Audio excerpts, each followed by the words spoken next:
What is happening out there? Headstock Hammer. Harm, thank you so much, my friend, for tuning in. I don't know if there's any video, but I know at least we got some audio here. Let me introduce myself as Rockin' Dave, North Fort Myers, Southwest Florida, and we are outside in Illinois, and according to our temperature, it's about 78 degrees with no humidity. Yeah, exactly.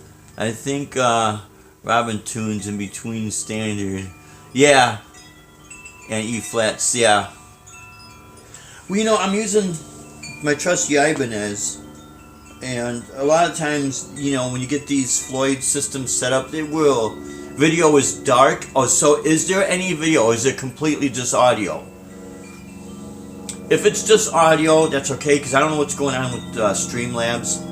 I'm picking up where I left off from last week's Pissed Off session. I was going to do a live video lesson, and then next thing you know, I couldn't get any video. So it kind of just pissed me off, and I said, "Oh, hell with it. I'll find out what's going on with it." But I figure, okay, if all you hear is audio, that's fine too. Joe and Farley, what's happening? No video. Joe, thank you so much for tuning in. See, this is what's going on down here. We're having some issues either with the internet or with the Streamlabs or a combination, and then I got to figure out what's going on with my laptop, so that's why I was not able to actually upload the videos from after I edited them. I recorded 2 videos for you, Joe, where we could trade off solos, and did it directly right into the camera, you know, right into the Q8. And next thing you know, when I went to load it up, it wouldn't take it, and there was something going on. So I figured, okay, well, you know, it is what it is for right now, and we'll get it figured out. We'll definitely get it figured out. But I thought, you know what? Let me at least go live so you can hear some audio. That one's. Now I'm running the guitar into the ME70, so everything is 100% on battery, except I do have the phone charger plugged in. So I'm running it to the ME70 into the Yamaha THR-10C. Now, if you're familiar with any of the THR-10 series, you have your amp modeling, but if you take it over to the right side, you have 3 other settings. One will be for a bass guitar. So if you plug in a bass, now it's tailored more for the low end sound. So I think what it does is actually bypasses. No, I think I take that back. The bass settings might alter the EQ for more low end. Then you have another setting for an acoustic guitar. It might alter that for an acoustic guitar. And then the final one is flat. So what I got it set to flat. So now I'm pretty sure I'm bypassing the entire EQ, but I still get the effects, and I still get my delays and reverbs. But what's really cool with that, if you have a certain effect unit that's a modeler or whatever the hell it might be, and you like the tone out of that, combined with this, if this is true flat response, now you're bypassing the EQ and you're getting your sound off of your modeler. So that's how I have this running right now. Electric Gypsy Blues, what is happening? Is that Chuck Booth I see there? What is happening, my friend? Yeah, Electric City Blues. Yeah, that was that place called Sherbert's or Sherbert's, and it's on Belmont Avenue. So that last video that you recorded, and it's got the picture of blues. That place is on Belmont Avenue. I could be wrong. It's been so many years. It's between Racine Avenue and Sheffield, and because Sheffield, or it might be actually, it might actually be a Belmont and Sheffield right around the corner. Because I grew up right on Kenmore Avenue. Kenmore and Grace. Yeah, Schubas. Yeah, Schubas. And it's still there. And here's the ironic thing. The street I grew up on was Kenmore Avenue. And it was sandwiched in between Grace Street and Byron Street. And my friends, my last name being Byron, my friends in high school, I went to Lakeview High School, which is on Ashland and Irving Park. Randy Tritt, what is happening, man? Thank you so much for tuning in, guys. I apologize for me being a stranger. I've been having some issues with getting on the internet and all that. It's just, we'll get it all figured out. I shouldn't let myself get all hot-headed and pissed off. And, I used to have a bad temper when I was younger. Holy crap. I'm surprised I made it this long.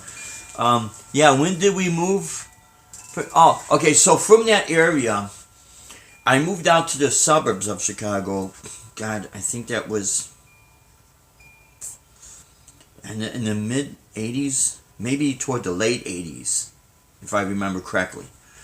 I moved out to Arlington Heights, and then from there, I moved to Cicero, and then from there to Westmont, and then from there to Aurora, Illinois.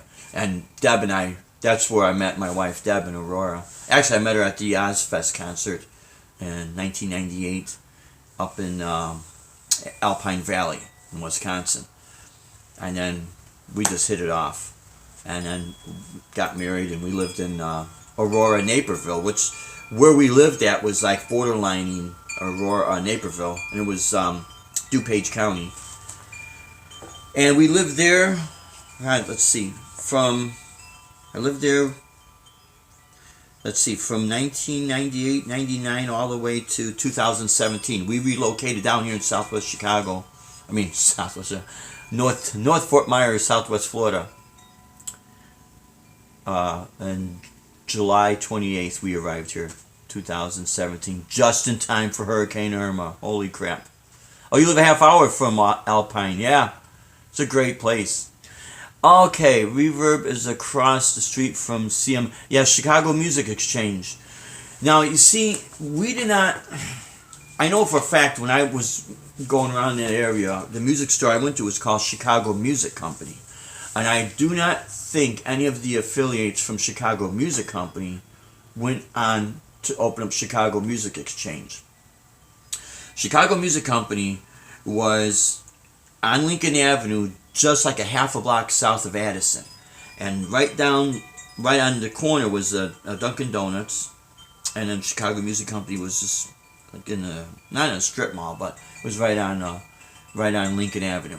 And then further up north, just past Gray Street on Lincoln Avenue, was another music store called Wood and Music. It was much smaller, but they specialized in repairs, and they had the harp guitars in there. And back then, I had a chance, and I think this was in 1981, summer of 81, I had a chance to buy a Gibson Les Paul, brand new Gibson Les Paul Standard, black, decked out exactly the way I want it for $500 brand new. I had a chance to buy a Fender Telecaster, the blonde, Tele, I think for maybe $350. But I had my Ibanez Artist, and I was happy with it, so... But it was like in 1983, I started, this trend of... when I traded in... Yeah, thanks, man. When I traded my my Ibanez Artist, and I had a Flying V, a blonde finish Flying V, 1983, that's when I bought it. I tell you what, man, once I started that trade, and from then until now, I've gone through 100 guitars. And it's not that I don't regret it. I regret trading the Ibanez Artist, the 78 Ibanez Artist, for an Ibanez Destroyer, but it was a much cheaper version. But you live and learn. And I'll tell you what, guys, I bought the Ibanez TS-808 Tube Screamer. I can't remember if it was late 1979 or early 1980. It was somewhere in that time frame. Could have been 1980. And I had like one of the originals. I only paid $35 for it. Knowing it was new. It was new on the market, and everyone said it was a very weak distortion. It was not like the original MXR, not the MXR owned by Jim Dunlop, which he's doing a great job. No pun intended. But this was the original MXR company, the Distortion Plus, and then you also had the Boss distortions, you know. And then DoD, they started changing the cosmetics of their pedals to what was known as the flat pedal with the plastic foot switch on off. Oh, my first guitar was a 75 Ibanez. Yeah. I'll tell you what, man. When Ibanez got sued from Gibson, they took off. Ibanez really took off, man. And I remember seeing in the Guitar Player magazines, literally the ad that had the Ibanez artists right next to the Gibson Les Paul Standard, and their quotation was, "Oh, how much would that thing be worth today?" I've had people tell me it'd be worth like $3,000, because the one I had was the Artist 350 with the tritone switches and the Super 88, also known as the Flying Finger pickups. But now headstock, his was a 75 Artist. His might even be worth more. But the ad said in Guitar Player magazine, getting back to the ad, comparing Ibanez to Gibson, would say, why spend X amount of dollars for this guitar when you could get ours that's carved maple top on a mahogany body for a lot less. If you're hearing anything bells, it's the wind chimes here. It's a good opening for Bridge of Sighs, you know. Minus it going through the flange in effect. But yeah, I mean, I had some good times. But over there by the Blues, etc., if you go further down, further east on Belmont, you'll be by, well, if the alley is still there, I don't know. But the alley used to be located further south, either on Halsted or Lincoln. I can't remember. It's been so long. But you have the Dunkin' Donuts there, and that's on the corner of Clark Street. Around the corner, you paid $150 back in 1988. Tell you what, man, great deal. Do you still have it, headstock? I don't know if you still have your Ibanez. They shut down the alley. Oh, Blues, Electric Gypsy Blues. They shut down the alley. I wonder if it's because, well, when I did go in that area, we did because we used to rehearse on Milwaukee, on Ashland, Milwaukee, and Damon. That's where it was like they crossed over. But not Damon, Division. There was a place called the Space Place. And Electric Gypsy Blues, if there is still a local cover band called Seventh Heaven in the Chicagoland area, they used to advertise heavily in the Illinois Entertainer. One of the guitarists, Nick Cox, him and I was in a band together called Fourth Rising, and we used to rehearse at this place called the Space Place on Ashland Avenue, just like a quarter block north of where Milwaukee crossed over Division Avenue. No, you have... Oh, Headstock says, no, I have my second guitar ever, a 1991 Ibanez RG 550. Oh, signed by Satriani. Great, man. I know Joe Wentz. See, Joe Wentz has got the blue version of it's called the RGA series. It's called like Laguna Blue, I think. I've got what's called the Dragon Eye Burst. Reverse headstock, maple fretboard. And yeah, Joe, if you're still watching, it was a Guitar Center exclusive guitar. That's why you can only find them at Guitar Center. I still have my blue Ibanez RG 350, I think it is. I found literally in a garbage can with a few other guitars. My first electric guitar was a beautiful Gretsch. Oh, nice. In burgundy, wow. With blonde racing stripes, wow. My first electric guitar, I think we bought it, actually got it at the pawn shop for, God, let's see, I started playing in 74, and I think we started getting electric guitars, because my first guitar was electric guitar, was maybe 1976. It was a Checkmate. Yeah. Oh, you loved Florida when we went in 2015 Disney World. Yeah, and the whole, Orlando thing. But yeah, it gets hot down here. But you want to know something? It gets hot back up in Illinois. And when I was playing at the Bristol Renaissance Fair, I think we did that 4 years in a row. Just before we came down here. It'd get hot up there, man. It'd get hot. The only difference is hotter, longer days in a year. Hey, what is happening, man?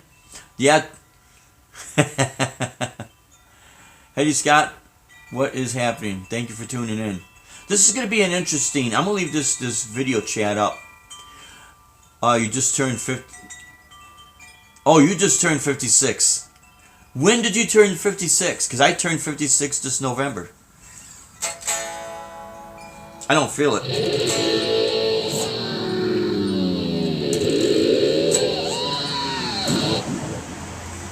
Yeah, if anyone has not checked out the Joe Winch Project TV, check it out, man. Joe rocks. So does Electric Gypsy Blues, man. I've been checking out your stuff, man. And like I said, it brought back great memories of the whole area. I used to do the jam sessions at Kingston Mines. I can't remember how many I've done. Because, you know, it was back in the 80s. And we're all getting together and we're all jamming out, you know. I'll be 50 in February. Started playing guitar in 1988. Hey, good for you, man. Welcome to the 50 Club. You'll be getting your ARP magazine pretty soon. AARP. So, yeah, it was so cool to see that. And like I said, right around the corner, getting back to my story about that whole area where the blues and etc. places, and let's see, Shuba's, Kingston Mines, but on Clark and Belmont, right around the corner, Guitar Center used to be there. That's the Guitar Center that moved further down on Halsted. But before it was Guitar Center, Christmas of 77. Let's see, I'm missing something here. I'm afraid to touch the screen. Let's see. Santa bought me a Kent SG and a Crate 1. Was it? Okay. I had my first good amplifier was a Crate 1R, and it was shaped like crate boxes. And then, of course, first I got the Ibanez Artist. And then I was trying to save up to get a Lab Series L3. Later on, I had the Lab Series L5 with the 212. But I got the Crate 1R because I had to put stuff on layaway. And I was impatient, so I just grabbed. And then the reverb didn't work, and I didn't understand what that was, so... yes, it's on Halsted near Division, now half block away from the Mines and Blues on Halsted. Yeah, that's a great location for it, for Guitar Center. But it used to be just right around the corner north of Belmont. But before it was, wood and a 60. Okay, you had the 60 watt. I think mine said it was 40 watts, but it could have been 60. See, that's RMS. That's what was true wattage power. Headley Scott, yeah. Do you still have that amp? Because I'll tell you what, those are relics, man. But before it was Guitar Center, it was a wood shop. And I used to work on Wells in Ontario at this custom mini blind place. I think that was 1985, 1986. So, the owner of Glover Shade Company knew the guy that had the wood shop. And he needed work out there, so he kind of pimped me out, if you want to call that, subcontract me out to work for their wood shop. Then they moved their shop, and then Guitar Center went in there. You see, I bought my first guitar from GC in '93 on 93rd and Cicero. Yeah, I bought my first 4-track and my first drum machine from them. Not my first, my second drum machine. It's long ago now, as well as, yeah, it is. Yeah, Sam Ash, yeah. Yeah, Sam Ash, I think, is somewhere in Chicago. Sam Ash down here is up in Sarasota. Oh, you don't have it. That was a cherry bomb sticker on the side of it. Okay. So at least you know now if you see it. You'll be 54 on Halloween. Hey, Chuck, yeah. Hey, see? Every year goes by, man. We get older. Like, welcome to 2020, right? Who would have thought? I remember as a kid watching Ray Rayner, for those who grew up in the Chicagoland area. Ray Rayner on Channel 9 would show cartoons and the Cubs and the Sox, and if it's going to snow, if it's going to rain. And I remember it was 7/7/1977. And who thought we would see 2000? Now it's 2020. But no, I'm glad everyone did tune in, because I'm going to go over a few things here. One of them is, if you saw the video of me playing the Rob Chapman guitar, I really liked it. It's a great guitar. It is a barrier tone, but however, they had it tuned in standard tuning. So I did not want to mess with it, because I don't think it was not shipped that way. But someone tuned it from E to E, and if it's been sitting like that from E to E, if I drop it back down to B, it could knock it out of whack. And then Freddie that works there, he'd have to reset it up, and I thought, I don't want to do that, you know. I didn't have a whole lot of time either when I was checking out, but it was a very comfortable guitar. And so if anyone questions Chapman guitars, at least that one I played felt flawless, man. And it was going for $574. Picture me, see, I live in Bridgeport, around the corner from the, from late Mayor Daley. Yeah, the late Mayor Daley. Old Man Daley. So it's Sox count. Yeah. I was only one time at a Sox game, and this was old Comiskey Park. And I was just a little kid, man. My grandfather, for Easter, got me a Chicago Cubs number 14 Ernie Banks uniform. I was all proud wearing that. So he says, hey, let's go to the ball game. I said, yeah. He goes, put on your Cub uniform. Okay, yeah. So, yeah, the old park. Yeah. And I was only to one Sox game.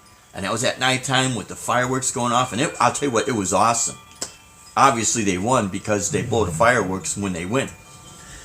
So, but I went there with my Chicago Cubs Ernie Banks number 14 uniform on. We go down to get the hot dog. We're walking down the concourse there, and people are giving me dirty looks. I'm like, geez, what'd I do? Did I cut a mean one or something? And this kid comes up and slaps me on the back.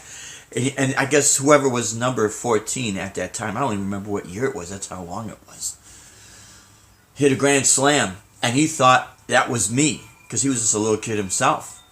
And then my grandfather pointed to him and then pointed to the front of my jersey. It says Chicago Cubs, and the kid goes, ah, man.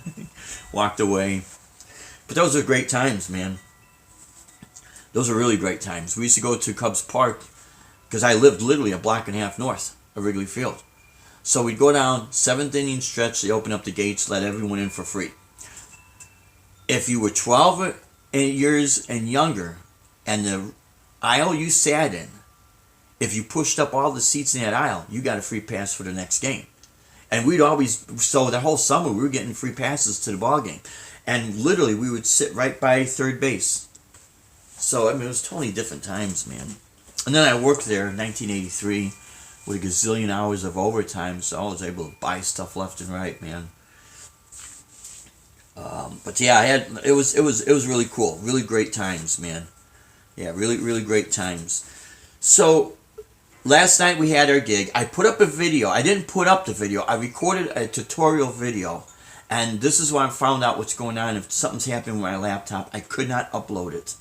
And it was literally January 1st, an in-depth guitar lesson, you know, watching the cameras right on my fingers, not doing anything fancy or flashy to, you know, scare people off or intimidate anybody, because that's never cool. Chuck Booth, let's see, nobody thought I was going to make it to 21. We grew up in different times, man. You know what I mean? We were wild. The 80s was very wild, you know? Metal was booming back then. That was great. So, yeah, we had our gig last night. But I couldn't, anyways, getting back to the lesson, so I couldn't upload it, so I'm like, oh, crap. So, some of the other videos I was able to record on my phone. Now I have to clear what I have on my phone to clear up space, and then just do some of the videos right off the phone and upload them. We'll get all this figured out. So the reason why we're not buying right now the guitar, you know, the Chapman guitar, or another laptop, or this or that, is because we're doing these shows. We call them stage shows, where we're selling tickets. So it's a guitar show. It's an instrumental guitar show for anyone who wants to see an instrumental guitar show. We only had so much to choose from in the late 70s. Oh, man. Ed Dana, what is happening, my friends? Hey, Ed, I will be checking out and doing that challenge, or that jazz challenge you and Linda put up. The last few days I've been having problems, not only with my phone, but with my laptop. So I felt like, geez, I'm back in the 1970s with the black and white TV before I could get the color TV. So, but yeah, it sounded good what you guys put up, man. It sounded real good. So yeah, going back with doing the ticket sales, so that's why we're not buying a whole lot of gear, because that money is going right into the show, so that we could, you know, we already got the first show advertised, Deb's got it up. We got the brochures printed up. I think next week she's contacting the magazine to do the ad, and then Eventbrite that does the ticket sales. So yeah, it's really cool. And for some people to say, well, that's kind of pay to play or taking a chance. No, back in Illinois we used to do the ticket sales, and I think I even said this on Ed Dana's live stream. What we did, there was not just one time, but it was quite a few times. One of the places that we played at was called Chandler's Steakhouse, and that's in Schaumburg, Illinois. So R2R3 Lockendon, I think he lives in Schaumburg. He knows about Chandler's Steakhouse. So in the main, like, a banquet room there, we would rent it out. Well, we wouldn't rent it out. We would buy it was a luncheon and a show. Instead of a dinner and show, it was a lunch and a show. Tickets were selling, I think, like $35 a pop. And I do remember there's quite a few times it'd be like 275 people in that room, and it was a 90-minute show in the afternoon during the week. And I remember people saying, "Well, you can't this, and you got to do." Now it was a tribute show, so I mean that did help, but we were able. Where is your camera? Yeah, I don't have any. I don't know what's going on with this ad. I'm using. Yeah, could you hear me? I'm using Streamlabs. Let's see. So I don't know what's happening with that. I might have to get into some of the settings. So I figure, okay, well, if I am only going to be able to get audio out there, then we'll just record this audio, because I got like some information to give out, and it could help people. But, no, you don't. It's dark. Hey, what's happening, 157? Yeah, I don't know what's going on with Streamlabs. Usually I had no problems. Streamlabs. Hey, Thrash Metal, what's that? Take off the lens cap. Yeah, no, it's not the lens cap. It's something going on. So I have to figure this out. Before I was just able to hit record and boom. So this is what I mean with this technology. I personally do not understand it.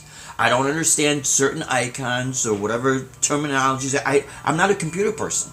My whole life I worked physical jobs, and then I've done construction, and then playing guitar was always, everything was hands-on. So I'm not used to this terminology and these icons that they mean this and they mean that. That's totally, foreign to me. And what really gets me, I look in the settings, enable, and I tried that and it wasn't working. So I might have to pour on the Les Paul to go to Verizon. Here, this is how I look at this, and say, hey, write down in big letters. Like, remember when we in kindergarten you had the uppercase letters and a lowercase. Make things simple. Because there's a lot of us that we're not computer people. We have absolutely no clue of this technology. And the sad thing is, if it wasn't for a lot of you people out on YouTube helping us, we wouldn't know because there's no instructions. And then they don't really tell you. And if you don't know how to get on the internet, you cannot download. Why? Because you don't know how to get on the internet. We are asking. There's a lot of us boomers. Hey, Mitch Heyman, what's happening, man? It's not my camera. I can't get Streamlabs to open up the video. So if anyone wonders what's happening, I don't have the lens cap on. But no, that's a good one, yeah, with the lens cap. But the fact of the matter is, they should figure something out to say, wait a minute, hold on. If Dave was born in 63 and all these other people were born in the 50s and that means they come from a different generation. So why not, if we want the whole world to enjoy our services, why not we make it easy for everybody? I mean, honestly, that's like me throwing out terminology when we used to do HVAC that some people would never understand, superheat or subcooling method. They would never understand it if they never done that work. You have no clue.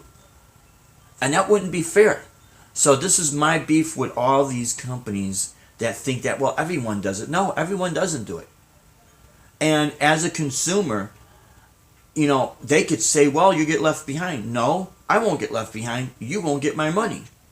And every company needs everybody's money. Not one smart business owner wants to lose a customer. Not one. They don't want to lose not one dime. So this is where I've got the upper hand on them. I could pull out and say, you ain't getting my money. So what? A lot of us who are in our 50s and 60s and so forth, Mitch, you're in your mid-60s and love, yeah. Well, see, you embraced it. And that's great. See, I did it because I did not have the time. And the type of work I was doing had absolutely nothing to do.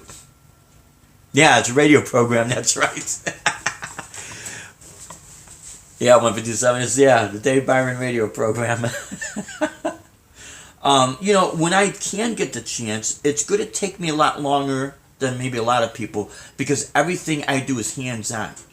Everything I had to survive was way before the internet, way before all this. So I do come from that mindset. And then, you know, being a professional musician, everything was touching strings and playing out of an amplifier. It wasn't all of this other stuff, you know, so that's why my focus is what it is. You know, and if it wasn't, then yeah, I would have definitely embraced all this technology. So for me, if it wasn't for all you guys out there, you guys and gals out there helping me, I wouldn't understand any of this. And Deb, of course, Deb knows a lot more about it than I do, but she gets busy too. Yeah, cause of panic. I'll tell you what, guys, if a lot of us pulled out of this technology, it would definitely hurt them. It would definitely hurt them because here's the reality.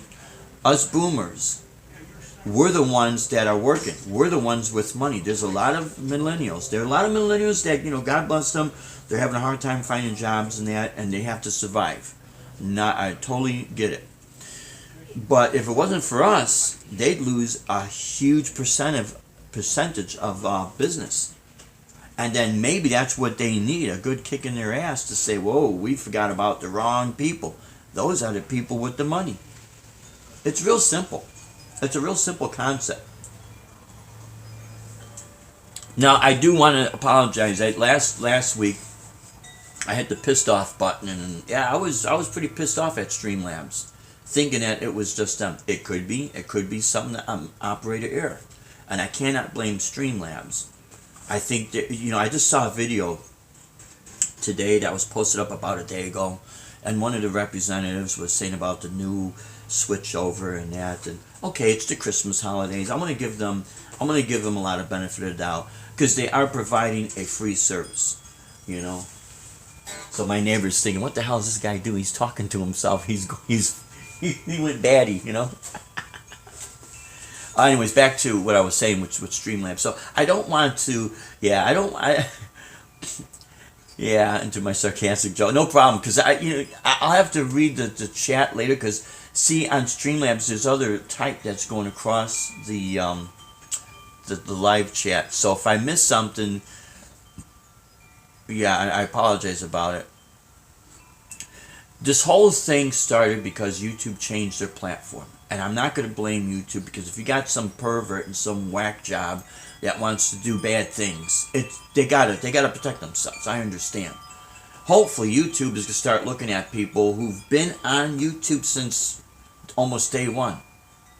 And if they followed all, yeah, can't stream under 1,000 subs, right? Yeah, exactly. And I don't know, like I think if I'm at 500, that's like hitting peak. You know what I mean? And I'm gonna get on that subject in a little bit too. But if they were to look back at my channel, our first video was uploaded on our other channel. This is just Dave Byron. It was uploaded in October 2006, and ever since then it's always been performance, maybe a little demos here, but always performance. Demos of certain corporate and wedding gigs we'd get, so I'd have to put up videos so they could critique what I was doing. And but that was basically, and some tutorials, but I'm not going to complain about it, because if it's something that they have to do, I understand.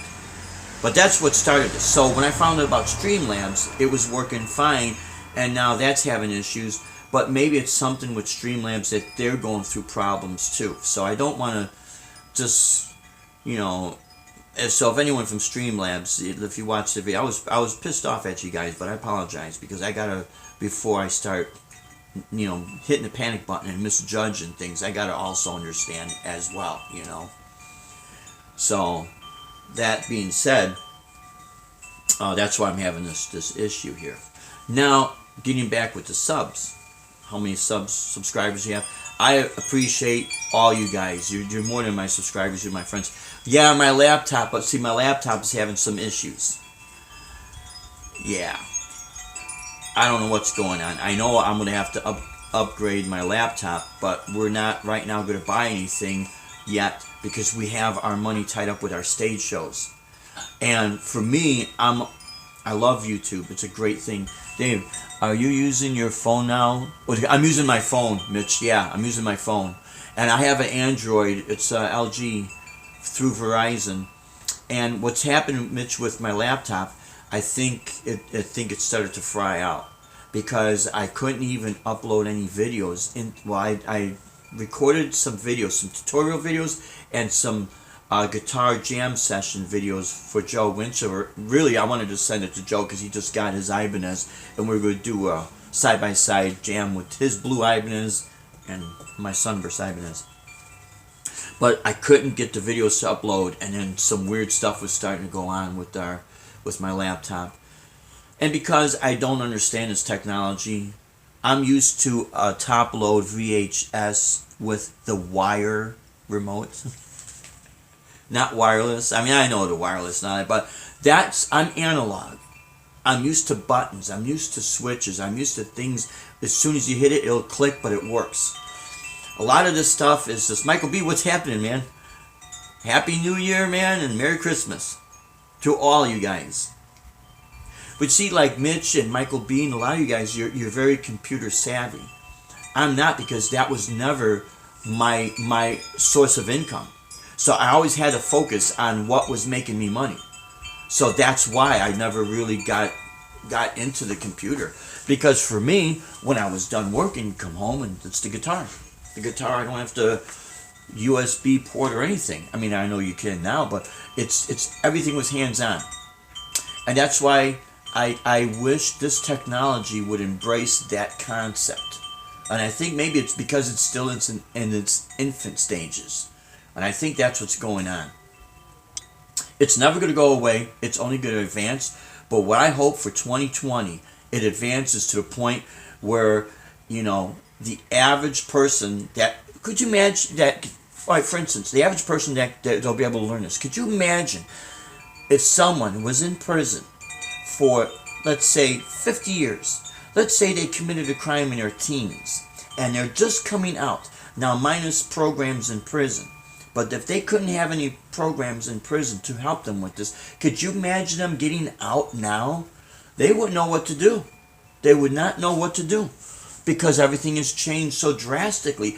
And the problem that I see is that, and I'm not the only person that says this, there's no instructions. We can't find things. It's hard for us to get instructions. And the point is, a lot of us, there's a lot of people still working. They don't have time. They do not have time to sit and download and, oh, it's the Hondo. Yep. Deb still has her Hondo acoustic. I remember Hondo guitars. Didn't mean to go off on a tangent there, guys. But let's just hope that all this technology gets better. But now I want to talk about with the subscriptions and that. I see a lot of these videos, and I guess I got a challenge for these people with these super channels. Yeah, usually YouTube will have instructions. Yeah, you know, they do. My problem is, this is how computer illiterate I am. If it wasn't for Deb helping me go to what icon, I don't understand what these symbology, these little symbols, I don't understand that language. I am completely illiterate in computers, 100%. And again, it's because of I come from a different work environment. Everything I had to do was always hands-on. If it wasn't for us people with the hands-on, nothing would get done. So this is what I mean. This is there's two worlds going on here, and they have to coexist, and they have to intersect each other, and they have to help each other out, and they have to realize you got a lot of people out there that do not understand this technology. And the problem that these manufacturers are going to have, these are the people that have money, and they're not going to buy a product if they can't understand how to use it. I've heard, like down here, we live in a 55 plus community. I've heard several people in here, when they would talk, they said, I ain't buying none of that new crap, it doesn't work. I get no instructions, it doesn't work. Man, what's wrong with my old TV? So what if it's not HD? I could care less, I'm happy. And they got money. And this is something that if I was a manufacturer, I would take heed, man. I would take heed. Because you're not going to sell something to somebody that doesn't have any money. And unfortunately, a lot of these young millennials graduating college, they're having a hard time making ends meet, let alone buy all this other stuff. So you see, that's what's happening there. But my challenge would be also for 2020 is these super channels, and I'm talking about the ones that are giving you advice on how to make all this money selling a cornflake on YouTube, and how to make your channel grow. Just as you just hit new channel, and all of a sudden as you hit send or whatever the hell it does, and brand new channel, and day 2, the next day, it's got 8,406,772,000 subscribers. Where the hell did all these people come from? Now, if they're buying the subscriptions, I'm not going to knock them, because in business, you want to go out and you want to invest money in your business. And maybe that's something that we should do, because we do have a music company called Dave Byron Music LLC. That's why in some of our videos you'll see that. It was originally called Transacoustic Productions Incorporated. Federal tax ID numbers, I mean the whole works. So we do have a legit business if we want to use that, muscle that, I guess, I don't know.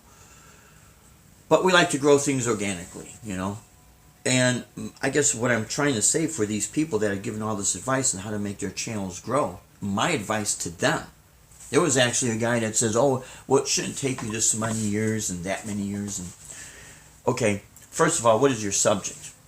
If your subject is not as popular as other subjects, okay, there's something to be said there as well. I guess you could say that's fine. But my challenge would be to them is every person that has a super channel and that wants to give all this advice that how you make your channel grow, my advice to them is set up another channel. And actually, I'm going to do a video. It's going to be titled specifically for them. And I'm not taking pot shots at them. I think they provide good service and information for us all. But in a 15-minute video, there's a lot of like talking, and it's not cut and dry right to the point. That's the problem. So my advice, my challenge to them would be, set up another channel, and do not associate your new channel with who you are with your popular channel. You're a brand new person setting up a brand new channel with absolutely not telling anybody, oh, check out my other channel. 100% organic, unknown person. Go ahead and set it up, and let's see how fast that's going to grow. Hey, Janice Lala, what's happening? Thank you for tuning in. Thank you. But let's see how fast these people's channels will grow. They might not. But you see, they need to see this.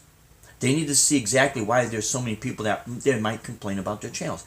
I really do not look at those numbers unless it's like staring at me in the face and I got no choice. That's how I see some of this. And that's how all I have is buttons.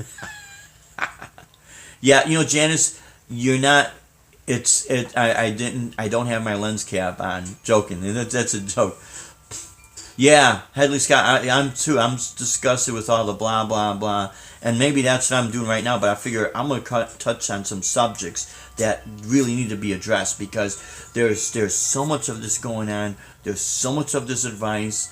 And if you watch these videos with all this advice,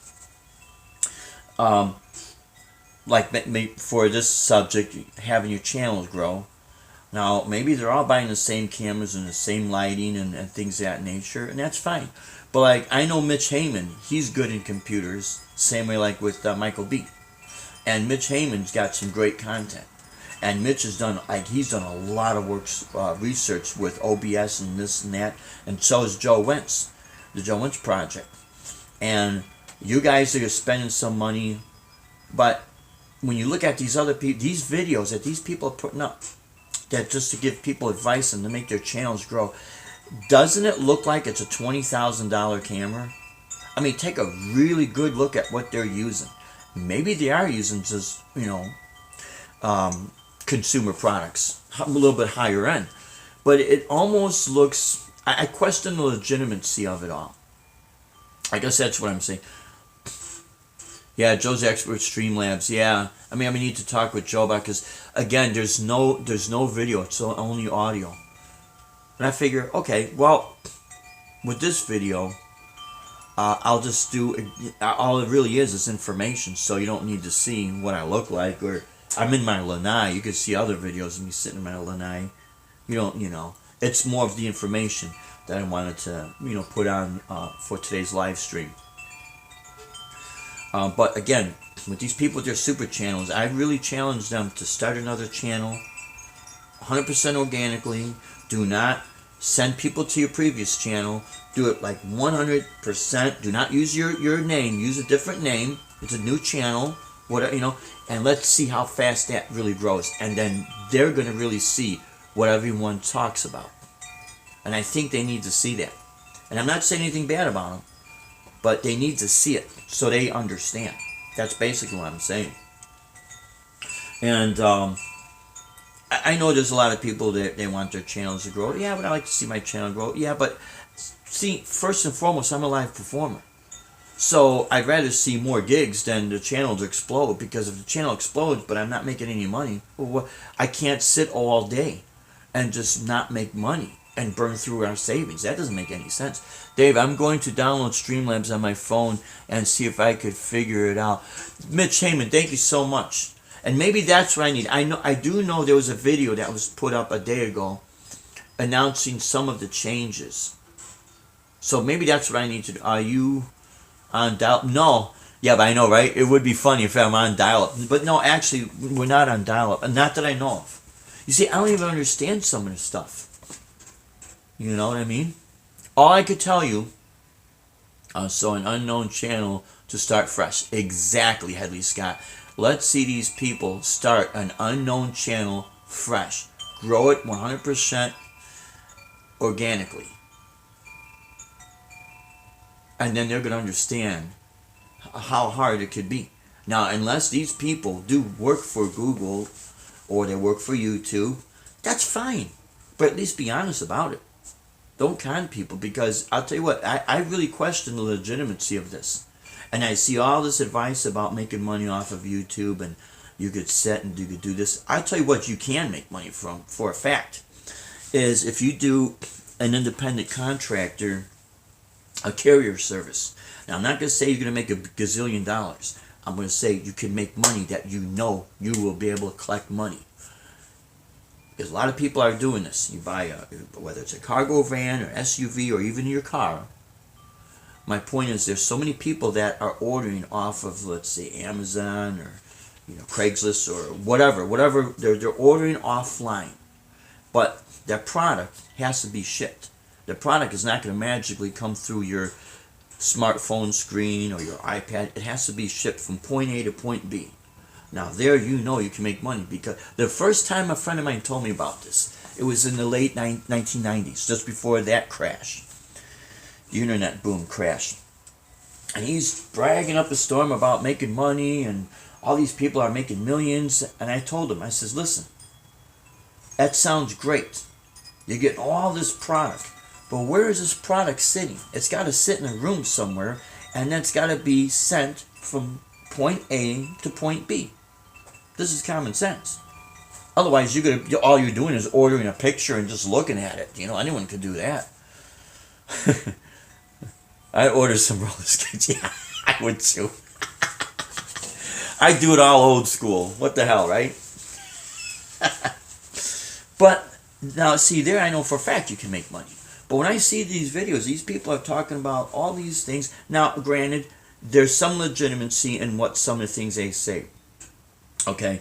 And some of them are being flat out honest about if you're going to do, like a graphic designer, a lot of that market is saturated, like the music world, saturated, There's that. You can do English tutorial, teaching. Some places they will require you to have some sort of a degree. So there is some things you can do. And there is newer things popping up that maybe we never thought of, because we're not from this type of work environment. We come from an older school work environment. So sometimes it is hard for us to wrap our minds around it. But because of the problems we've been having, and the problems a lot of other people I know have been having, dropouts and things of that nature. Sometimes, like for instance, you're hearing audio, but you're not seeing video. So that means it's half working. So if something's half working, if they think I'm going to open up an account where they have access to my bank account, access to my social security number or federal tax ID number, whatever case, and it only works half, sorry, that ain't going to happen. There's no way in hell I'm going to give them any of that information. They have to work 100%. Because sometimes it's this and sometimes it means it doesn't work. It's not fixed. It's a problem not fixed. So, yeah, I do have to say something about that, and I think a lot of people they're seeing the same thing. And then you see these videos that's going to tell you in 2020 you can make all this money. Really? And then when you watch the videos, there's a lot of talk in between. And they start telling you that so-and-so, that knows so-and-so, that bought this computer, and that bought this, and then what about the point? Do I push play, or do I push record?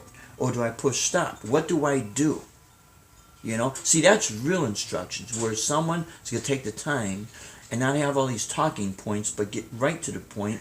Here it is, cut and dry. You do step 1, 2, and 3. To hell with my neighbor across the street or down the road, or the son that knows the daughter that dated the other daughter that was dating this person. No, get right to the point. Illinois had long lines of the first. Oh yeah, of the weed. Yeah, Deb told me there was a joke on Facebook saying that Illinois is so broke they have to resort to selling drugs. See, this is another reason why we left Illinois, because of high taxes.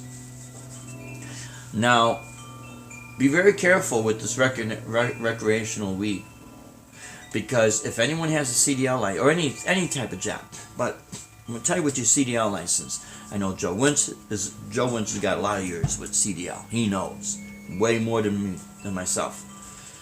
But as we all know, for those that have CDLs, when you drive in your car and you get pulled over, the ticket they give you is with the CDL license, because that is your license. You are now supposed to be a professional driver.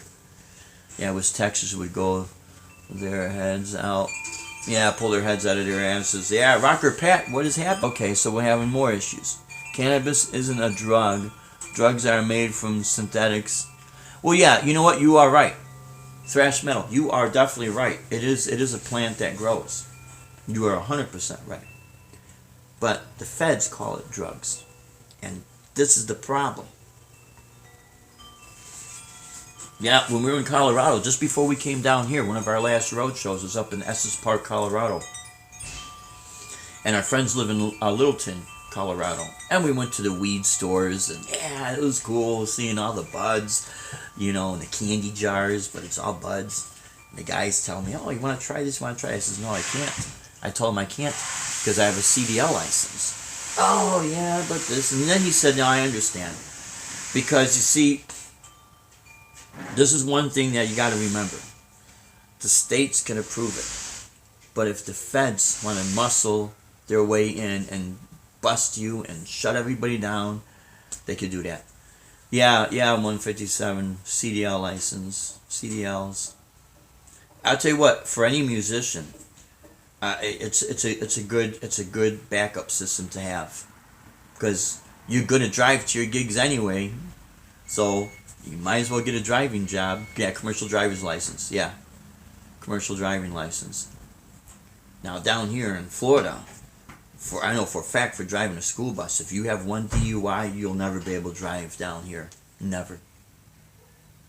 Up in Illinois, they have like a 10-year pardon, I guess, you know, if you want to call it that. But you see, this is what I mean.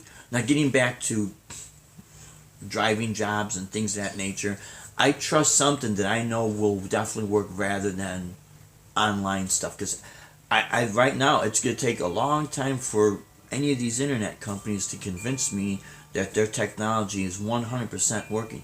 Because when it shows me it doesn't work for me, yeah, maybe I am doing something wrong, so I reach out to them. And that's what I'm doing, reaching out to these companies. And why don't you show us how all this works so we don't have problems with your service? If we want to even invest money. You know, another thing that we'll spend, you know, invest money in the stock market. Now, Deb, she knows a lot more about that than myself. So she handles all that. And she'll invest like in Honeywell and McDonald's and GE and, you know, what they call the steady eddies. Things that are what could be known as a flash in the pan, that's exactly what it is. It's high risk. And I know some people say, well, no risk, no reward. Well, when you're in your 50s, I don't think you want to start gambling, because you could lose everything. And then to try to rebuild up that savings, it's not always that easy. And you have to look at what your lifestyle is, where you are in your life. That's what you have to look at. So I hope I'm not going all over the place with these subjects here, but they kind of do tie into, you know, the whole thing. We're musicians. We love playing music. Being a full-time musician, here's another thing. Being a full-time musician is a fluctuating income. And you become more of a salesman than the musician, because you are constantly on that phone, constantly on the computer, for those who know how to use one, like my wife, Deb, and constantly on the negotiating. But yeah, you can make money, but you just have to be smart with not how you spend it. Because it's, you know, you're not the only musician out there playing. And I'm not talking about bar gigs. Bar gigs, they're starting to go down and down and down. And this is how bad things are starting to get, at least down here. First of all, there's one guy that told me a couple weeks ago he doesn't want to have music anymore in his club because he doesn't want to pay for copyright infringements. It's cost him something like $5,000 annually. And then he's got to pay the bands. And then he says hardly anybody's coming out anymore because they don't want to get a DUI. So then I got to pay my suppliers. They're, you know, all my overhead. So I'm better off not having music because if it's not bringing that much business in, it costs me more money going out than coming in. I gotta eliminate it. So he said bye-bye to the music. There's another place down here. There's a guy going to do an air guitar show, a competition. He's selling tickets, $10 in advance, $15 at the door, to see air guitar. I mean, he's not, I mean, really? I mean, more power to him. But you see, this is where everything's going. Bar gigs are getting hard to get unless you find, a real popular place. That's true. That's true. But even some of the popular places, they're having problems down here. And this is a tourist state. And air guitar. Exactly. Exactly. Seriously. Isn't that something? Gonna sell tickets to an air guitar competition. Are you freaking kidding me? So we'll sell tickets to a real guitar show, We can't do it as a competition because now we got cords. Even if we're using a wireless, you still have cords. And someone trips and they fall and they break their fingernail. And then they sue you. When you go to court, they're in a body cast. They can hardly talk and move. They're so traumatized. So that's why we're not doing it as a competition or inviting people up on stage, for that. Even though we have insurance. But you could have insurance and they could still try to sue you, Yeah, might as well pay to see... Yeah, it's pay to see a mine. Exactly. What a joke. But, hey, if they want to do that, let them. I know I'm not buying tickets to see an air guitar competition. Yeah. And people think they are smarter than anyone who actually play. Yeah. Isn't it something? So you're seeing something really interesting happening. And again, now this goes back to some of the channels, the YouTube channels. Some are super channels. To me, a super channel is if there's good content. That's a super channel. I could give a damn about how big the numbers are. And it's not that I don't care about people, because the numbers do add up to people. But some of these numbers, I question the legitimacy of it.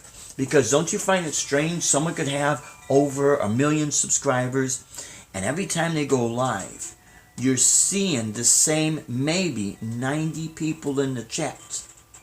If you have 1 million subscribers, and for the last year, maybe you go live maybe twice a month. So that would be like 24 live chats total annually. And if each one of those live chats, you're seeing the same people, and if the count is like 90, and you got 1 million subscribers, where are all these people? I mean, really think about it. It's like a con job. And the sad thing that I've seen, at least over the last year and a half, is some of the egos that got... Now, I can't blame YouTube. YouTube is just a platform. It's how you use it. But some of these people, they got these inflated egos, and they're better than life itself, and they talk, and there's nothing wrong with having an opinion, and there's nothing wrong with talking in a room and doing, if that's all you could do because of your job. That's not the problem I have. The problem I have when you get some of these people, they're trying to tell you what your gear, you need to buy better gear. Because you see, if you go out and play, that's not going to cut it in the gigging situation. And they have not one video of them playing out live. Now, if they have the experience, and they can prove they have the experience, but they just don't want to put up, that's fine, that's different. And then usually people who are legit, they're not going to be so overemphasizing that they know, yes, it won't work. No, you cannot use Zoom pedal. The pedal that Joe Wentz got. My air guitar needs new strings. Yeah, kind of light strings too, right? Like super light. I hear you loud and clear, Ed. Isn't it incredible? I mean, are you kidding me? Oh, and then there's another thing in this magazine, one of the free magazines down here. That same club that's having the air guitar competition. So I get on to see the club and their website, and they just, I guess they took over this club last March. So they're having international DJs. Now, remember when there was international musicians and guitar players, that actually move the fingers and they're actually doing something? But international DJs. Now, okay, if a DJ has a personality and they're really good at what they do, and they will also say, you got good musicians out there. And see, you have people who are legit. But then you get these people that push a button and they're superstars. I don't know. How hard is it to push play? I mean, really think about it. Yeah, my video's not working. Yeah, Bumble Best. So I figure, let me just go with the audio. Because I'm going to leave this up. And here's another thing. Okay, so this is going to be a good test. How well this video could do with no video, just audio. And I'm not looking to become the YouTube superstar. But for people who really get their feelings hurt, and there are some that they really want to see their channel grow, and maybe they got, people just suppressing them. These people that run around and they got these big channels and they got the arrogant egos, if they think that we're all dumbbells and we don't see it, we could see right through all that con. And that's going to be their mistake, because not only do we see it, the whole world sees it. So why even do stuff like that? Yeah, no DJ would. Yeah, exactly. That's a perfect comment. No DJ would be great without great musicians. I mean, how and okay, so they found a niche, they can make money, good for them, I understand it. That's fine. But at what point, and you know this as well as I know this, and it does cross their mind, at some point in their existence, when they look at their favorite sports player, they don't get to the Hall of Fame because the way they wore their socks, or they wore, like in the Baseball Hall of Fame, the way they held the ball bat. They made the Hall of Fame by actual doing something. Now, I'm not saying you're not entertaining people, but if your skill level is like close to the ground, your pay levels should equal that as well. And if you want to get tips, that's fine. Because what the problem that I see is, you got some great musicians out there, can't find work, can't get paid, can't get views, and they're the best of the best. But someone who picks their nose and they pull out the booger and it looks like, Abraham Lincoln, and they're able to sell it online for $1 million, and next thing you know, they're on Good Morning America and everything. Man, are you kidding me? It's like it is the ultimate dumbing down of society. And if that's what they want to do, that's up to them. Isn't it something? But without guitar, you might, yeah, that's right.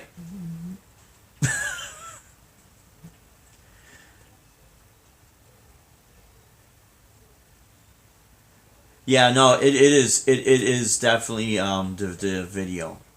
And we'll see if we get this thing figured out. You know what I mean? But it really does blow my mind, some of the things I've seen. So what I've seen results of 2019, let's hope that's not going to be results of 2020.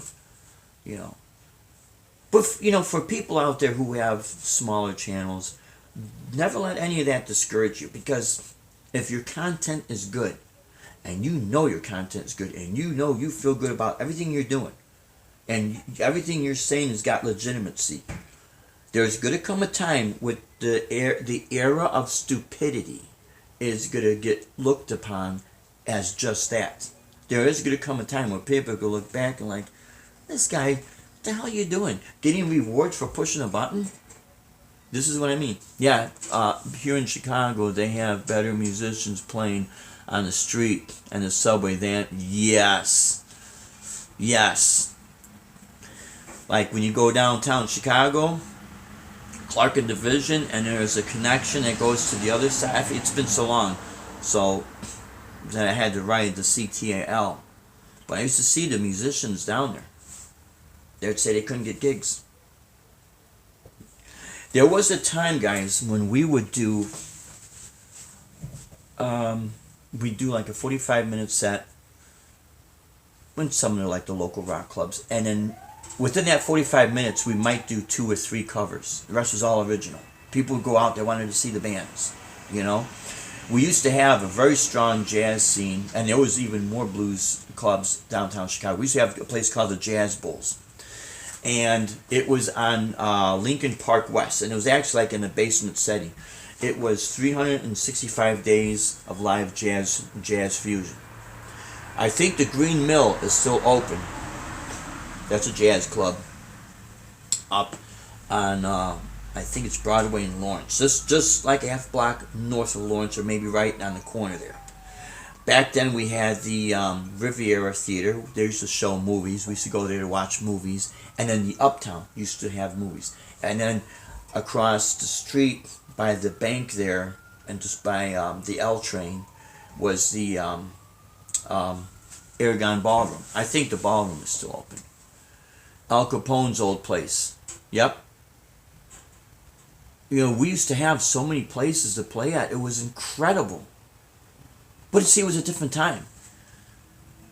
It was a much different time. And Chicago, I've seen the Chicago scene dwindle down. Because on Lincoln Avenue, yep, the Jazz Showcase.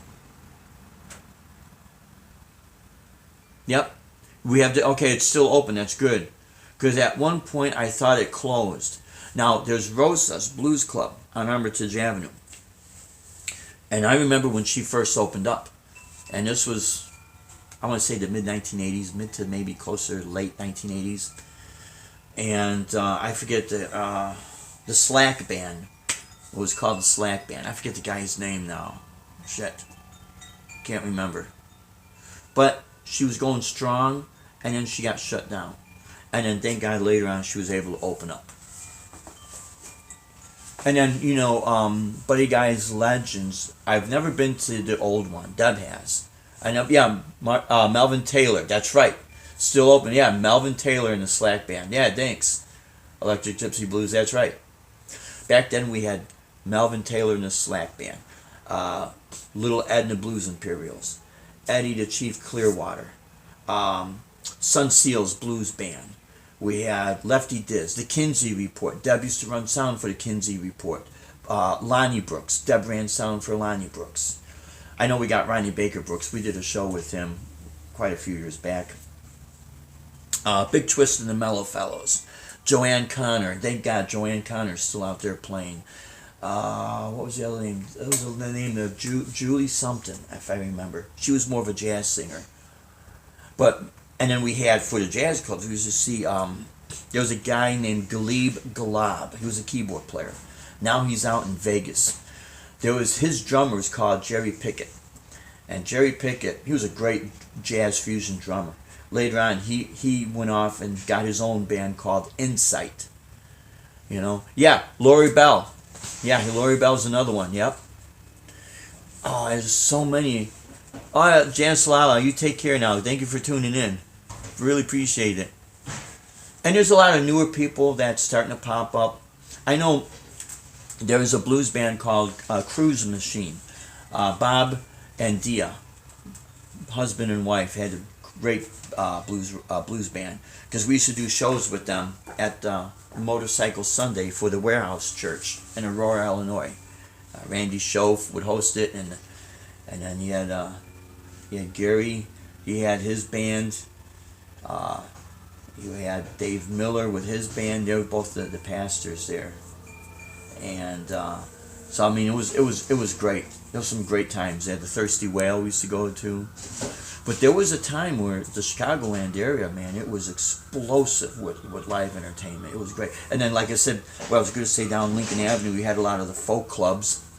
You had one of the places I played at was Orphans, and then you had Holsteins. And God, there's even so many that I wish I would have kept all my Illinois entertainers. And we used to have another paper called The Reader, and The Reader had one section. It was just nothing but music. And it was sectioned off in blues, jazz, rock, pop, folk. There's a place, I don't know if it's still there, on Lincoln Park West. It expanded. I always thought it was called Gijas.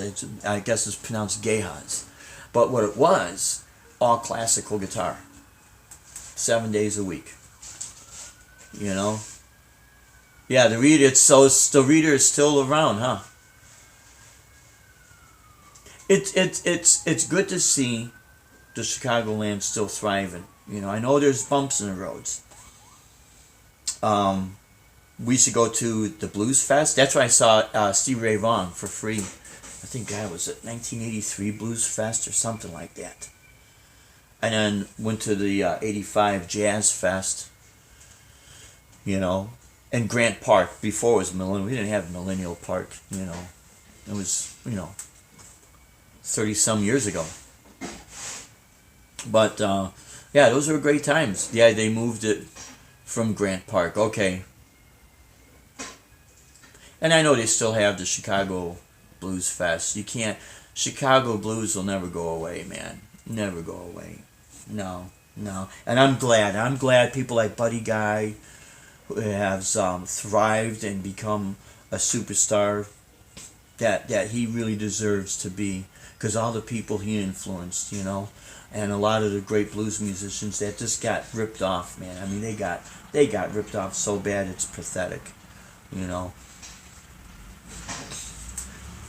But with the internet, this is the plus I see with YouTube. I mean, man, you could just, everything's cataloged, you know. Again, I just wish that the technology, okay, maybe I'm doing, obviously I gotta be doing something wrong, but I just wish the technology would make it easy so anyone could really work it. And at the same time, I totally understand you have to police everything, because when you got all these weirdos running around, that ruins it. Yeah, that really ruins it. Yeah, my sleeping pattern's been like the moon rise and set. I hear you, man. I hear you loud and clear. But yeah, for people who do feel, you know, bad that their channel is, they'd like to see their channel grow, stay the course, man. Stay the course. Don't worry. Don't worry, because if your content is good, it's good to hit. And when it hits, that's when it could possibly grow, because there is going to come a time when people are going to start looking at everything for what they really see it. Not what they want to see it, but for what they really see it. And see, that right there is going to cut through all the noise. And then that's what's going to start the separation of, okay, now we see who's really been legit and who hasn't. To me, it is better to have, for instance, we've been on YouTube since October 2006. And you could see, and I didn't understand subscriptions and comments. If you were to see some of my videos on my other channel, I don't know if they date me commenting back, you could see those comments are within the last few years. They don't go back that far. The videos go back that far, because I didn't understand the technology. And part of it was, those videos were put up so that we could spotlight and showcase what we're doing. So when we got people contacting us for gigs, now they got something to see, and you know, we deal in the real world. So that's why this solo guitar video, or a whole song, some of it was solo guitar, some of it was parts of songs when we would get hired out. And the surprising thing, like last night's gig that we did, the surprising thing is, we get these calls, not because I'm playing covers, but they just like the way I play. And honestly, we made our living. And the funny thing is, when I would have people, you know, friends of mine, and they'd tell me, no, you got to play what people want to hear, and that's pretty much in the bar scene for covers. But if you want to establish yourself as a musician, just be a good musician. And if it takes for you to rent out a place to sell tickets and take that chance, go ahead. Because right now, I'm partial to covers and lost on original songs. And there's nothing wrong with that. See, there's something for everybody. And I think what has happened, the live scene for the clubs have forgotten what it is to be musicians, because they have to sell booze and they have to get people sitting in their restaurants. And I understand that. Because we have the option, even us musicians have the option of saying, you know what, you're stuck to the sticks and bricks building. We're mobile. We go anywhere and play. And that is a fact. That you could go right out in the streets and play. Because if you start connecting to the people, it's those people that if they want to see you play, they're going to want to see you play no matter where you're at. And that right there, that's one thing these club owners, they're stuck to the sticks and bricks building, and they're stuck to all that overhead, and I really feel bad for them. I understand. But when some of those owners and those club managers, when they get belligerent and they get a little bit hard to deal with, that's when I say, hey, wish you the best, but I will not go. You need my money. Whether I'm bringing in the money, or I, as a musician, or we just go and sit in your place to eat a burger, you want our money. And this is where I'll have the power over them. Say bye, because I could go across the street. I could get a hamburger at McDonald's. It might not be as good as what's across the street over here, but if the service is bad, and if I'm being treated wrong, why the hell would I want to sit in an environment like that? You know? And this is a big mistake a lot of these club owners make. They forget that musicians also eat. And that's a big mistake some of them make. Maybe I'll just post videos as, yeah, did he? Yeah. You know, do what really you feel in your heart. And as long as you're sincere, this is what people are always going to catch. Are you sincere, or are you trying to pump something up just to get subscriptions and prescriptions and everything else? Because a lot of times that could be pretty much a turnoff. Yeah, I do covers because I'm not monetized. Well, I'm not monetized either, but we do make money off the internet. And I've been hit more than enough times to say, you know what? I do not want to spoil anything. I don't want to knock anything out. So, you know, that's just me. I just don't want to do that. I just personally don't want to do that. And I'm more partial to playing original music. I respect cover bands. I've done it. You know, there's all those videos that's on this channel of Mike and I doing nothing but covers. But I started getting hit pretty bad. I'm like, okay. And I understand, because with everyone getting free music, see, nothing in life is free. Music is not free. It's going to cost somewhere down the road. It's going to cost. It's going to hit somebody in the pocket somewhere. And I don't know if anyone's seen a few months ago, YouTube did put a video up telling people, if you want to put copyright infringement songs up, that's up to you. But keep in mind what could happen. We can suspend you off of YouTube. And they did not give a time. They just said they could suspend you. And they can't, because see, they're the ones that's getting hit. And even though we buy the songbooks, we buy the CDs, we buy the DVDs, we love playing these songs, that really is meant for our personal enjoyment. You know, I often use the comparison, you know, go ahead and open up a McDonald's and call it McDonald's and say you're going to do a tribute to McDonald's, and watch and see what McDonald's does. You want to be the food, you want to be the chef star, not the rock star, but the chef star. And you call your new restaurant McDonald's with the arches, and you want to do a tribute to McDonald's. I know this sounds crazy, but this is exactly what is going on.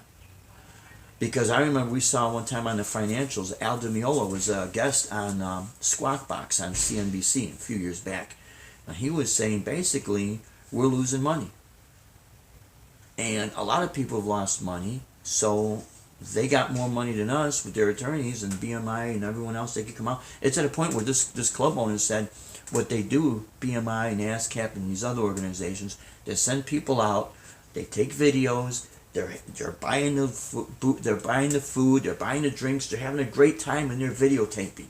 And they go back to their boss and they say, take a look. This is, in this town I was at last night, this is the pub I was at, this is what's going on. And then they start contacting people. So, I don't know. That's why with these new shows that we're doing, our first one, we got another gig. We had a gig yesterday. We got another gig coming up Saturday at an art festival, outdoor. And I might do a couple covers maybe, but I'm not going to put up maybe. But most of it is going to be just playing, just jamming, maybe doing some blues rock stuff, Chicago style blues rock, you know, and some fusion, because it is going to be an art fest, so I might do a combination of styles. If I do it live, I'll do it live. If not, I'll record it and, you know, post it up. But I'll make sure that what I post up, it's 100% me playing. It's my stuff, and it's not going to be the stuff posted up that we're going to sell at our stage shows. See, I'm trying to be very careful with this because we got the ticket sales coming up, and it's unfair for me to sell people, you know, have people buy tickets to see my show, and then they go on YouTube and they're seeing me do the same thing for free. And they're going to feel like, well, why did I buy the tickets? You know, unless they really want to and they want to support me and they want to be there. That's one thing. Yeah, 20 years is open.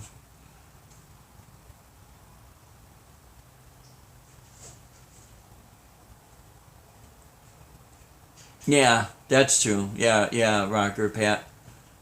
See, there is a lot of loopholes.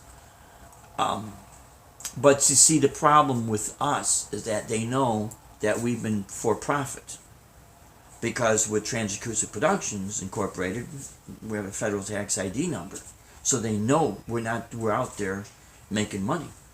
We're for profit. We love what we do. You know, but we've been honored and blessed enough that we're able to make it a living. So they know. And this is where the loopholes come through, where they got more money than us if they want to knock us out of the box. So by us just saying, okay, all the music that I play, that's mine. It is registered. So we're good to go. They can't, and you know, they can't, and they don't bother us with that. It's just a weird this is a weird transitional state in music. You know, it's almost like there's a music recession, and they're trying to figure out how they could police everything. Now, I really personally think that, okay, find a way where you can make your money, because everyone needs to make money for their work. No doubt about that. No doubt about that. But also find a way that is going to keep their music going. And, you know, even if they want to say, okay, if you want to put up a cover song on YouTube, and you want to play a cover song and make some money out of it, well, here's the fee that you have to pay. And then this way, we'll meet everybody in the middle. So the artists are making money, and the cover bands will make money, and then everyone will have it. And then music stays alive. It'll stay alive. It doesn't, like this battle where everyone's butting heads. Because when it starts to get more and more, I hear about club owners complaining about what they got to pay. That right there is a big, big wake-up call. Big wake-up call, you know. But it isn't, all this talk that this live chat is not meant to be negative or bring people down or there's no hope. It's just cut and dry. You know, here's the facts or here's the facts as I've been seeing them. And I could be wrong, and if I'm wrong, hey, I will apologize instantly, no problem.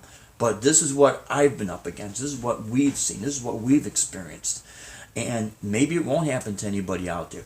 But keep in mind, it could happen. At least that information is out there for people to be aware of. And that is the most important thing. And like I said, don't worry about your channel if you don't get as many subscribers or views or this or that. Don't let that bother you. Be more concerned about your content. Because if you know you're putting up good content, and if your channel, if YouTube says, hey, we're going to leave this person alone, because they got good content, it might take time. Don't worry about it. But unless you're trying to make money off of it, and if you're trying to make money off of it and you're not making money off of it, then get a day job, or don't quit your job, or don't close your business, because it takes money to make things work. There's no copyright on cheese, that's right. Hey, you know, when it gets to the point where everyone wants to copyright an A minor chord, I mean, at some point it's going to get the judge is going to start saying, look, I don't know much about music, but from what I understand, A minor has been around, you know, I think at least before I was born, you know, and you want to copyright it? Are you freaking kidding me? At some point, it's going to start to say, look, you people are prima donnas. Out you go, man. You know what I mean? Because music is a want. It's not a need. You know, and I know you have music therapy and things of that nature. We understand that. Okay? But when it comes right down to bare bones, cut and dry, it's a want, it's not a need. It's not like you gotta rotate your tires. That's a need, because you gotta go to work. Why do you gotta go to work? So you can make money. Not only so you can live, so you can go to Guitar Center or your local music store and buy the guitar, so you can learn to play the cover song that when you put up on YouTube, you get shut down. You see the vicious little cycle it causes? What a way of looking at life, huh? I'm not trying to, again, be negative. I am positive. I'm looking at things as I see it so that I don't get hosed. The worst thing a person could do is shake your hand with a smile and tell you, don't worry, nothing will ever happen. You'll never get a flat tire. You don't need a spare tire when you buy the car. And as soon as you pull out of the parking lot, bam, sorry, didn't know it was going to go flat. Too bad. Are you kidding? See, you can't live life like that. You gotta always have that backup system, and a lot of you know that. But this video is for those who just tune in, or they see this video later and there's no picture. Oh, what the hell's going on here? I'm gonna leave this up and let's see how well it does. And even if it doesn't do that well, it's good to leave up so people could see this, so they don't get discouraged because they only had 1 view or 2 views and they got like maybe 3 subscriptions. And don't worry, you like your content. If your content's good and people actually, when they watch it, they're going to walk away with something, there you go, man. It's more important to have something good out there than to try to sell crap. Anyone could sell crap, you know. It's going to catch up with these people. You watch and see. Yeah, we live by the seat of our pants. Yeah, I hear you, Ed. I hear you, man. You know, I'm very, very blessed and fortunate that Deb is very business. She was self-employed way before I was, and she had a sound company in the late '80s, and like anything in music, it's the worst business to get involved. You ask any smart business person that wants to see their money grow, they will not put it in music, my friends. You watch and see. Smart people, I'm talking about the really smart people. They're not going to they'll put side money into it, but they're not going to put all their money into it because how unstable it is. I mean, seriously. That's why the best time, I know at the end of this month, our favorite show, the NAMM show, and I'm not knocking NAMM, but I do like a show where you could actually, the average Joe could go and they could buy the guitar. Not look at it and hope when it comes, 6 months later to the local music store and then buy it, and then guess what? It's not the right color they want. You know what I mean? It's crazy. But the best time to go out to the NAMM show is back, I think this is about 2015. If anyone knows who this guy's name is, his name is Marcus Lemonis. He has a show on CNBC called The Prophet, where he helps failing businesses. Now, I'm not a financial whiz or anything like that, but I thought this was a very interesting show. One of his TV shows was he was helping a company that made drums. They were out of Wisconsin, I think. So he attended the Winter NAMM 2015. I'm almost positive it was 2015, but anyways. He's at the NAMM show, and the guy that he's helping out is talking about his drum set, and look, he's got this special snare drum. Marcus says, well, how much is the snare? That's nice. That's nice built. How much? $600. So he looks at the owner of the company and says, $600, really? Who could afford this stuff? The expression in this guy's face dropped because nobody had the balls enough at the NAMM show to talk to any topic. It could be Gibson, anybody, Paul Reed Smith, anybody, and have the balls enough to ask them who could really afford this stuff. Your company is only selling music products. Your company has to survive. If you're making nothing but this high-end gear, and you only got, let's say, with that year, maybe 10% of people buying, and you're sitting on all this overhead, you get who's buying this stuff?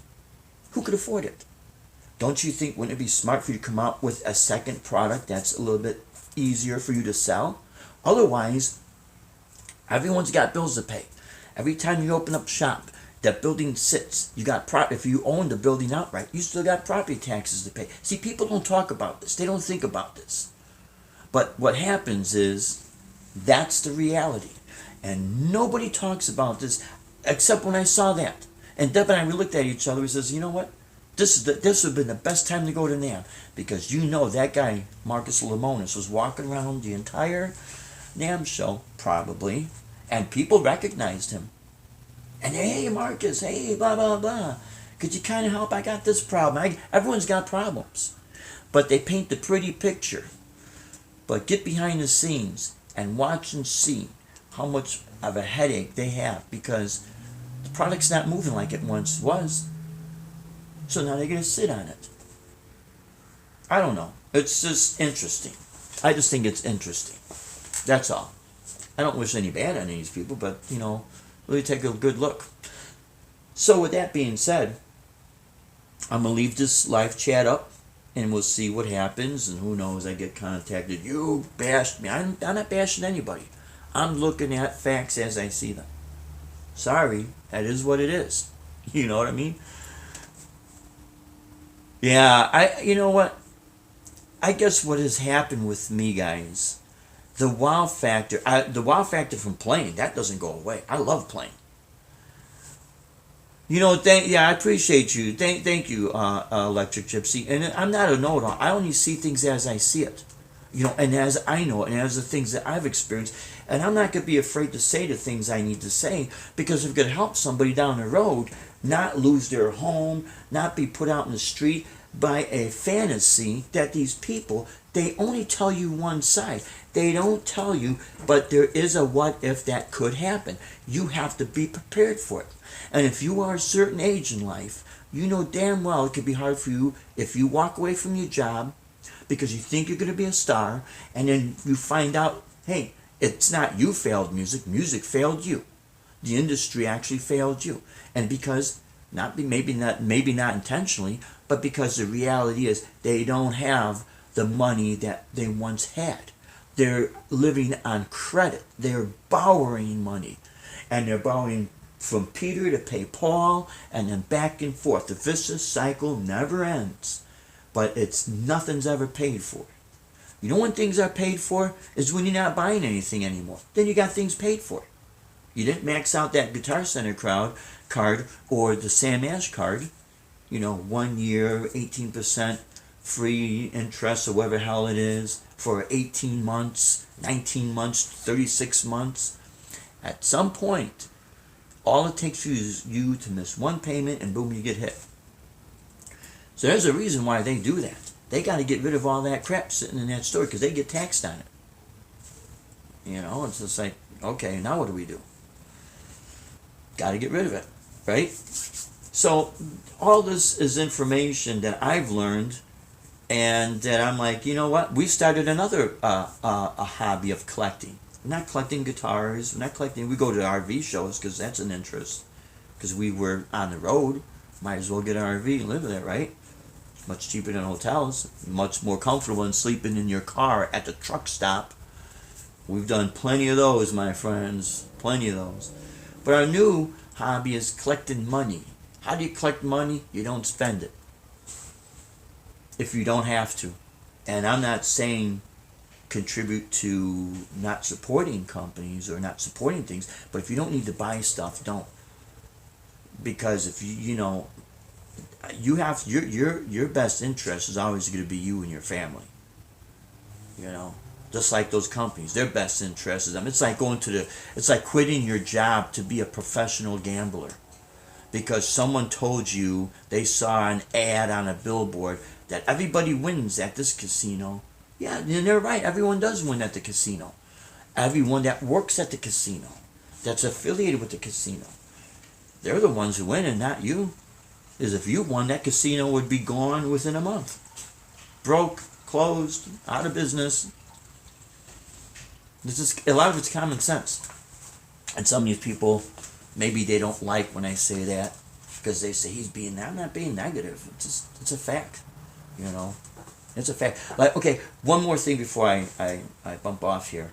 There is a guy, a guitarist, I think his name is Matthew Scott, young guy, great blues rock guitarist. He put up a video a few days ago stating that he left his job. I think he worked in an office. Young guy, rocker looking and blues rock, a great guitarist. And hopefully he sees this. I wish him all the best. Hoping that anyone follows their dream and their passion. Just do it sensibly. What he has over a lot of us older folks is he's young. He's got time on his side. But be careful about burning those bridges unless it's a situation that you have to burn a bridge because of ridiculous actions that they want you to participate in. And then that's a different story. And I've been there, trust me, and that's a different subject for another time. So he said that he's putting himself out there on the internet, making a statement because it's tough, because if he fails, everyone's going to know he failed. It's not you that fail. There's like I said before, it's almost like there's a music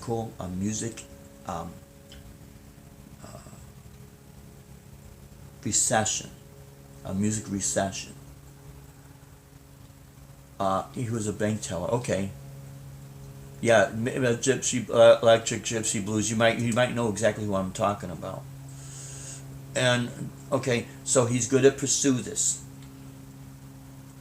Anytime you do this, music full time, here comes the business side, and you gotta have funds. You gotta have money. You gotta have that backup system. I don't care what anyone says, because if they tell you you don't, then they've never done it. Because I could tell you, Deb, and I could sit down, and if Deb and I would only do this if Deb gave me the permission to, and I would let Deb do the talking. She could give you the numbers, my friends, and I can tell you right now, it fluctuates. And we had a good 5-6 years run of every single year we saw an annual increase living off music 100% full time. We saw that. But then when the taxes started getting raised, the first thing companies do is they pull back on any type of special events and entertainment. And that's when we started to see the decline.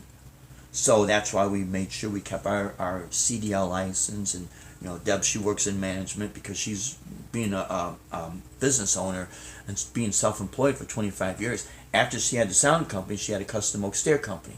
Got into construction. And then I went to trade school. I was working in graphic arts for a gazillion years. I went to trade school for heating and air conditioning only because they said it would be easy, not because I wanted to. And I got involved in it, worked for a couple of companies, but I started doing residential new construction at the height of the housing market. And I'd done so many houses with the companies I worked for, we were able to get my license and do it ourselves. Because I knew exactly, I could look at a house and tell exactly what type of a system that I was able to put in. And I've done so many of them that I was actually doing the work. This is what I mean by hands-on. That's why I'm computer illiterate, because I was out there working. And I didn't size houses with programs. They do have programs with ATCA and all these other companies about how to size a house, filling out what's called the J form. I did it by hand because that's all I knew how to do. And we were able to survive, but guess what? Then the housing market crashed. And that's what hit everybody. That's what really took a lot of people out. Yeah, I don't spend money because I don't have any. I hear you, Ed. Ed, like when you had mentioned about these doctor's appointments and that, I have the CDL license in the company I drive for. What we do is we take people back and forth to their doctor's appointments, whether it's dialysis, whether it's a rehabilitation. And for any musician out there, here's my advice. If you still want to play, you don't want to kill your hands, you're at an age where you can't really work a hard physical job anymore, and you don't understand computers like myself, but you've at least drove back and forth to your gigs, right? Having a good driving record helps, because I'm gonna tell you, in certain areas, especially down here in Florida, because Florida is also known as God's waiting room. you have a lot of seniors, and you have a lot of young people. There was surprisingly, there was quite a few young people I take to their doctor's appointments for rehabilitation because the people drive down here. It's unbelievable what I see. It's like the car crash capital of the world. It's unbelievable. And so they got into an accident, and then I'd take them back and forth to their doctors. Yeah, it really does help, Ed. I'll tell you what. See, this is another thing that will always be a need. You know, the club scene, it's great down here. I've done over 200 club gigs down here. I pulled out because of, with the copyright infringements and some places closing and some places having a hard time staying open and the red tide hitting, and then sometimes some people don't want to go out. So that's when, and it was actually Deb's idea to do the 100% original music, selling tickets, doing the stage shows. And so it's our money, our show, our way. And if we lose, then it's us. It's not the club. It'll be us. Because they'll still get their money.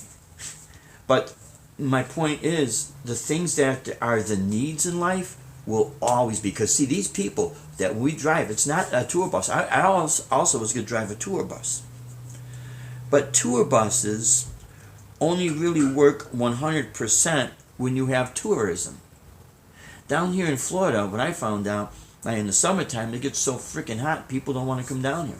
You still have your locals, but then a lot of these places lose business. But the one thing that will always be, when people got to go back and forth to their doctor's appointment, they're not on vacation, and they're not going on a field trip, and it's not a tour. They have to go. And the insurance brokers get it all set up, and there's work. So we drive them back and forth. I come back, I do my rehearsing, I go over my chops, I write more music, I attempt to put videos on YouTube, and when it says it's yay or nay, either the video goes up, or if it's nay, the video doesn't go up, and we're still making money. And by us moving down here to Southwest Florida, Deb calculated, yeah, you'll make more money in the Chicagoland area, but you're taxed higher. So Deb actually sat down and she figured out, by us moving down here, we are saving something like between $400 to $500 a month just on living, the cost of living. So the secret is, we have a manufactured house, we pay a lot rent, that's cheaper than what we're paying up in Illinois. The house, we bought it outright, we own it outright. And we have very little overhead to spend. So therefore, that extra money, we haven't bought in gear in a little while, although we might have to buy a wireless system for next week's gig. We're buying something inexpensive. I'm not going big with that anymore. That's another story there. But all that extra money that we use gear either goes in the bank, or if we have the extra money, it goes on our stage shows so we could see if we could turn a profit. But one way or another, we're doing our show, we're playing the music that we want to play, we're doing everything we wanted to do. And then we'll see where, that goes. We're not going to be stupid about it. Where we see a loss, then we'll pull back on that venue for a while. And when we start seeing a demand to come back, then we'll come back. You know what I mean? So, and it might not work for everyone out there, and who knows, it might not work for us. I know when we did the ticket sales up north, we were making money. Like I said before, we would sell 275 tickets at $35 a pop for a 90-minute show. And that's gross. You do the math, and that was what we made gross. And then we did our payoff, and after gross, our net was still a hell of a lot more than any club bar gig and any cover band I've ever played. And I'm not knocking the cover scene. I am not knocking. The wineries are good to play at too. I know Ed Dana plays a lot of the wineries now, and we've done quite a few of those. There's one up in Kohler, Wisconsin, called the Blind Horse. We were doing gigs up there, and a few other wineries. But the problem with some of these new these owners that open up these wineries, and if they're new to this and they're coming out of the bar scene, it's one thing if they're coming out of the bar scene, they might understand how all this works. But I think what makes them fail is they never even worked in a bar, let alone own a bar. So they have no clue. So they think they're going to open up something elaborate. What they have to understand is either you have the money at a higher, place, higher area, where the cost of living, it's a much more expensive place to live. Now you could open up a high-end restaurant or a winery, and then you could expect that clientele. But to open up a winery in a place where it's a little bit lower cost of living, you might not do so well, because here comes the bar scene, and the people do not have the money to spend, I don't know, $10 on a little bottle or a little glass of champagne, but they got $3 to buy a beer. You know what I mean? This is what I mean. It gets kind of tough. I think that's what happens with some of the newbies when they open up their wineries. But other than that, the wine gigs are nice. They're nice, and so are the corporate gigs where you get hired out and you're playing background music. Because I'm gonna tell you right now, I've had people tell me, yeah, but I want to play in the bar. See, when you play the corporate gigs, they're not listening to you. Well, they are, because I get tipped, and they tell me I am. But guess what? You watch some of those videos that we still left up on this channel here, and you watch and see how many people are in that bar, and we're playing all the covers, and it's a bar, and it's covers, and how many times people not only are at the bar, but how many they're paying attention. It's the same thing. The only difference is I'll make more money at a corporate gig than I will at a bar gig. That's the difference. So it's how you do the research, and it's if you got the experience enough to see what's going on out there, and taking those chances, and then see how it works for you. Like I said, what works for me maybe won't work for you. What works for you may not work for me. But if there's a formula that it's working for you, by all means, stick with it. See if you can make it grow, man. Let's see, I got Reaper, but I use Audacity because, I'm a dog noodle. You know what will happen eventually? I've been seeing enough videos. It'll take me a lot longer. But I think what will happen is eventually I'll be able to jump on the bandwagon. I'll still be like five plus years behind all you guys in the whole technology thing. But eventually it'll get there, But anyways, my friends, so what did I say with this guy that quit his job? If he feels like it's going to fail him, Matthew Scott, I think his name is. Don't be afraid. Never be afraid of failure, because chances are, is it you that failed, or is it the timing that just failed? It just, take a good look around. If that's the situation, you can't, then don't be so hard on yourself. Just regroup and just take a good look. Because see, we were around in the 80s gigging when people were going out. It is a different time now. And I know there's some people say, well, people are still going out. Well, yeah, they still are. Not as much as they did before, though. You see, because we lived long enough to see this transitional state. And even though a lot of the hip-hop music and some of the clubs, more the dance clubs and DJs and that, there's even a decline on that. Ron Limber, what's happening? Oh, I want to give a good shout-out to Ron Limber. Check out Ron's channel. He is got, and he's the only one. I remember seeing these guitars, but very few and far between. He has got a Washburn Telecaster made in, I think he said Buffalo Grove, Illinois, where the company was up there. And he's got like one of the very few of them out there. And yeah, you're right, Ron. You will not find that guitar other than what you just put up on YouTube. That was incredible, man. That was incredible. Now, you had mentioned something, and I forgot what it was you mentioned that I was going to make mention on, and I apologize about it. The hell did you say, man? Oh, I think you said you are in Defiance, Ohio. One of Deb's friends used to live in Defiance, Ohio in the early 2000s. I remember there was a snowstorm. We drove from Illinois to Defiance. Boy, it took a while to get there, man. And it's been so long I couldn't tell you exactly where in Defiance, but it was Defiance, Ohio. I forget what part of Ohio Ed Dana lives, and I really feel embarrassed because Ed said it a few times.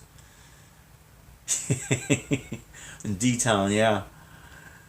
Yeah, Ron, there's nothing wrong with my camera. It's just that on Streamlabs, I'm having a problem getting the video up. At least the audio is up, you know. But yeah, when I saw that video with you and that Telecaster, that Washburn, that was awesome.